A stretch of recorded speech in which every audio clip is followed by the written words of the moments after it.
Previously हम लोगों ने देखा था कि ताइजू यूजोरिया को प्रपोज करने जा रहा था कि तभी ग्रीन लाइट दिखाई देती और पूरी दुनिया पत्थर में बदल जाती है। और हजारों साल बीतने के बाद सेंकू जिंदा होता है और वो ताइजू के साथ मिलकर कड़ी मेहनत के बाद एक रिवाइवल फ्लूइड बना लेता है जिससे लोग वापस नॉर्मल हो सकते हैं। तभी उन पर शेर हमला कर दे। अपनी जान बचाने के लिए सेंकू और ताइजू वो रिवाइवल फ्लूइड सुकासा पे डालते हैं। अब आगे जैसे ही सेंको रिवाइवल फ्लूइड सुकासा पर डालता है, सुकासा जग जाता है और उसके ऊपर जो पत्थर के टुकड़े होते हैं उनसे वो शेर के ऊपर हमला करता है। फिर एक शेर उनकी तरफ अटैक करता है तो सुकासा उस शेर को एक पंच में ही ढेर कर देता है। ये देखकर बाकी शेर डर कर भाग जाते हैं। सुकासा बोलता है कि अब से तुम लोग कभी डेंजर में नहीं पड़ोगे, मैं तुम्हारे लिए लड़ूंगा। ताइजू ये सुनकर बहुत एक्साइटेड होता है, पर सेंको थोड़ा सतर्क हो जाता है।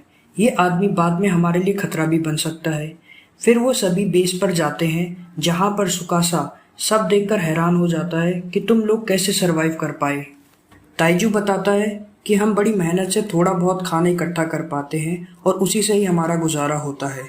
पर सुकासा कहता है कि अब मैं आ गया हूँ, अब तुम लोगों को खाली पेट कभी नहीं सोना पड़ेगा। सुकासा अगले दिन उनके लिए हंटिंग करता है और ढेर सारी खाने की चीजें इकट्ठा कर लेता है। फिर वो लोग बड़े आराम से पेट भर के खाते। फिर सेंको बताता है कि उन्हें ह्यूमन सिविलाइजेशन को वापस लाने के लिए सबसे पहले कैल्शियम कार्बोनेट, जिसे लाइम भी कहते हैं, उसकी ज़रूरत होगी। कैल्शियम कार्बोनेट से फार्मिंग में हेल्प होगी, उससे हम सोप बना सकते हैं जिससे हम इन्फेक्शन से बच सकते हैं, और इसके पाउडर से सीमेंट बनाया जा सकता है जिससे हमारे घर स्ट्रांग बनेंगे। ताइजू अगले दिन सी शेल्स को इकट्ठा करने लग जाता है क्योंकि कैल्शियम कार्बोनेट से रिच होते हैं सी शेल्स, और वो लोग उन सी शेल से कैल्शियम कार्बोनेट एक्सट्रैक्ट करते हैं। ये सब देखकर सुकासा बहुत हैरान होता है और सुकासा की स्ट्रेंथ को देखकर सेंको भी थोड़ा प्रोटेक्टिव होता है। और अगले दिन सुकासा सेंको को बताता है कि जब वो छोटा था तो बूढ़े लोग हमेशा उसे ज्ञान देते थे और उसे मारते थे। क्यों ना हम ऐसी दुनिया बनाए जहाँ पे सिर्फ यंग और प्योर हार्टेड लोग हों।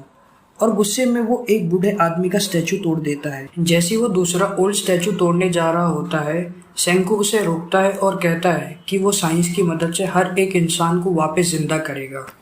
सुकासा की सोच को देखकर सेंको और भी डर जाता है और सोचता है कि इसको किसी भी हालत में मिरेकल फ्लूइड के बारे में पता नहीं चलना चाहिए। तभी ताइजू उनके सामने आकर चिल्लाने लगता है कि उसे केव में मिरेकल फ्लूइड मिला है जिससे वो यूजोरिया को रिवाइव कर सकते हैं। सेंको ताइजू की बात सुनकर डर जाता है कि सुकासा को पता चल गया कि किसी को भी पत्थर से नॉर्मल कैसे बनाया जा सकता है। सेंको समझ जाता है कि सुकासा सभी को जिंदा नहीं होने देगा और सारा रिवाइवल फ्लूइड खुद रख लेगा।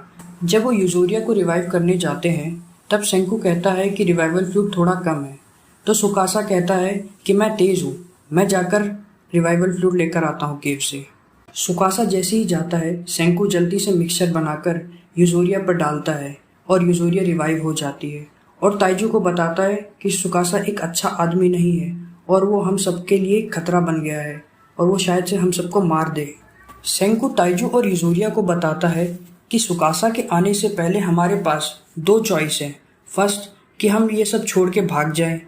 सेकंड, हम साइंटिफिक टूल्स की मदद से उसका सामना करें। ताइजू और यूजोरिया कहते हैं कि वो सुकासा का सामना करेंगे और उसे रोकेंगे ताकि वो लोगों को ना मार पाए। तभी सुकासा वहां पहुंच जाता है और उन सब पर हमला करने वाला ही होता है कि ताइजू भी उस पर हमला कर देता है। ताइजू को बचाने के लिए सेंको एरो से अटैक करता है, पर सुकासा बहुत ताकतवर होता है। वो एरो को डॉज कर लेता है और ताइजू पर अटैक कर देता है। फिर ताइजू सुकासा से रिक्वेस्ट करता है कि killing and breaking of statues बहुत बुरी चीज़ है। सुकासा उनको धमकी देकर चला जाता है कि मैं तुम्हारे रास्ते में नहीं आऊँगा और तुम मेरे रास्ते में नहीं आना, और अगर हमारी मुलाकात होगी तो मैं तुम सबको मार दूंगा। फिर सेंको, ताइजू और यूजोरिया उस जगह को छोड़कर काफ़ी दूर चले जाते हैं ताकि वो कुछ ऐसा बना सके जिससे वो सुकासा को इनोसेंट लोगों का मर्डर करने से रोक सके। उन्हें रास्ते में ब्रॉन्ज का बड़ा सा बुद्धा स्टैचू मिलता है। सेंको उस बुद्धा स्टैचू से ढेर सारा ब्रॉन्ज तोड़ लेता है ताकि इसका वो यूज़ बाद में कर सके। काफ़ी चलने के बाद वो वेस्ट में हकुना नाम के एक वॉल्केनिक माउंटेन पर पहुँचते हैं जहाँ पर सेंको बताता है कि वो यहाँ इसलिए आया है ताकि उस माउंटेन से गन पाउडर मिल सके और वो गन बना सके ताकि सुकासा को रोक सके। सुकासा को भी कुछ एहसास होता है कि सेंकू चुप रहने वाला नहीं है। वो समझ जाता है कि वो लोग वेस्ट में गन पाउडर लेने के लिए गए हैं। क्या सेंकू गन पाउडर से गन बना पाएगा और सुकासा को रोक पाएगा, या सुकासा उन लोगों को पहले ही मार देगा? जानने के लिए नेक्स्ट पार्ट देखें।